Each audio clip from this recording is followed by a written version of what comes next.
A lot of my friends dressed as Harley Quinn for Halloween, and when they all started messaging me being like, wait, what did the tattoo say on your right thigh? Or I really thought they were taking the piss, and I was like, haha. And they're like, no, seriously, we're dressing as Harley for Halloween. And I was like, oh, this is so weird. So many guys dressed as Harley too, which was like my favorite thing out of everything. To be honest, every Halloween I dress as a guy character because they're always like the funnest, craziest characters for the most part are guy characters. Hi, my name's Margot Robbie, and I'm doing an ASMR interview for W Magazine. I'm gonna Google it straight afterwards because I don't know what it is. I feel like we're in a library or something. I'm from Australia, the Gold Coast, in Queensland. I love the ocean, obviously. I love my family. They're an Australian thing, so I can say that. I love Vegemite. To think that, like, the guys are now trying to take the girl character because she is the coolest, funnest, or craziest, or whatever. It's pretty awesome. I remember doing Jason. That was my first Halloween in America, and I didn't get, like, the dress slutty note. I went out with, like, my mask and my jumpsuit and, like, a machete, and yeah. It was snowing. I was like, surely everyone's going to rug up. It's so cold. I was in New York. Yeah, and I got out and everyone was like in lingerie. And I was like, oh, wow. I definitely ate Vegemite as a child. Everyone does. It would be super weird if you didn't. But it is an acquired taste. This is what it sounds like. That's the sound of my childhood.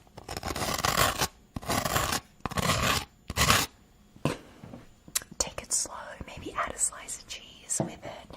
It can be a lot just on its own.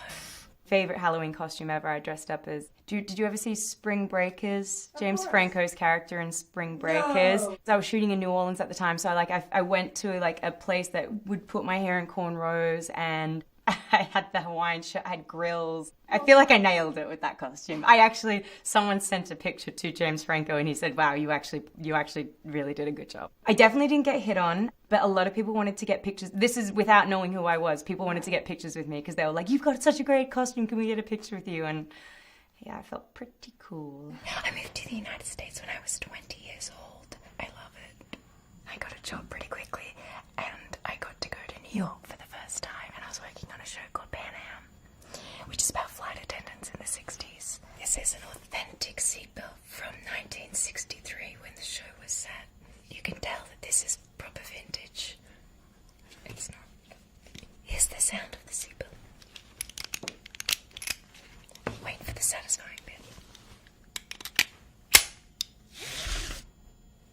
Sexy. The movie's called I, Tonya, and I play Tonya Harding. I had never heard of Tonya Harding until I read the script. And when I read the script, I thought it was complete fiction. And I thought the writer was so quirky and crazy to come up with all this stuff. And then I realized it was all true. When the incident happened, I was 4 years old in Australia. Not that the news did reach Australia. People a couple of years older than me totally know about it. I'd never done any figure skating as a kid because I grew up on the Gold Coast. It's a coastal town in Australia and there's no ice, and I really wanted to play ice hockey because I think I loved the Mighty Ducks films. But there wasn't an ice skating film that I was in love with as a kid, so a figure skating one. So otherwise I probably would have wanted to figure skate. So I had only ever been on the ice in the capacity of playing ice hockey because I joined an ice hockey team when I first moved to America. My hockey was pretty good. My ice skating was pretty terrible, but you have so much padding on that it doesn't really matter. This movie came around and I just was welcome to a whole world of pain that I didn't realize coexisted with figure skating. Hairspray was actually a big part of Pan Am. This is what the sound of the 60s is. Also satisfying. The smell is really bringing back memories of my first American film, which was The Wolf of Wall Street. I played Naomi, and she is the wife of stockbroker Jordan Belfort, who was played by Leonardo DiCaprio. She was wickedly fun to play. Very different from myself. This is what it sounds like when Naomi is walking towards you. That sounds a little more ominous than she probably sounds coming towards you, but you get the idea.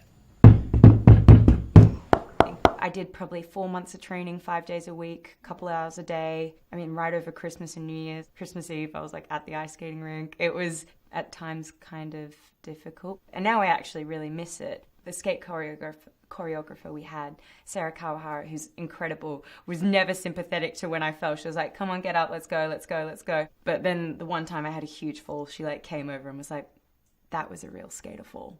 You can have a minute. And I was like, tears streaming down my face. I was like, okay. It's funny, some characters I play I can let go of quite quickly, and sometimes I'm really ready to let go of them actually. But Tonya wasn't one of them. I'm still not done. I really miss her. I found it hard to shake her off actually. I feel like everyone's bored of this story by now, the Wolf of Wall Street audition story. I walked in for the audition and Ellen Lewis, who was the casting director, what are you wearing? I was like, my clothes? She was like, no, honey. You're going to go downstairs, you're going to walk into Soho, you're going to buy the highest pair of heels you can find and the tightest dress, and then you're going to come back and do the audition. And I did. And I got the part.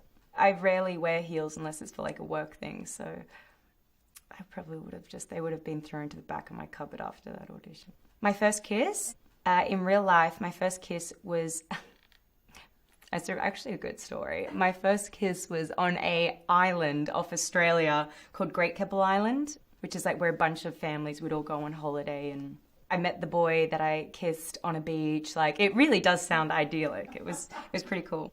I never saw him again, and I remember going through the phone book, trying to find him in the phone book so I could call him, and I never found him, and I was devastated. And then in high school, I walked into a house party, and he was standing at the top of the stairs, and he was like, Margot?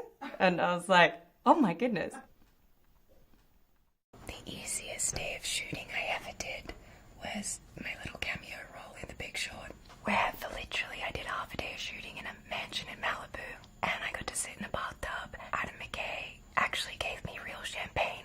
Not just any champagne, but 20-year-old Dom Perignon. I'm going to replicate.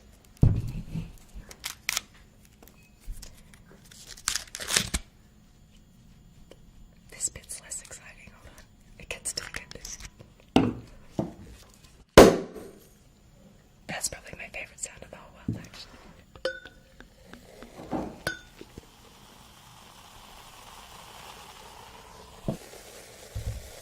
Thanks.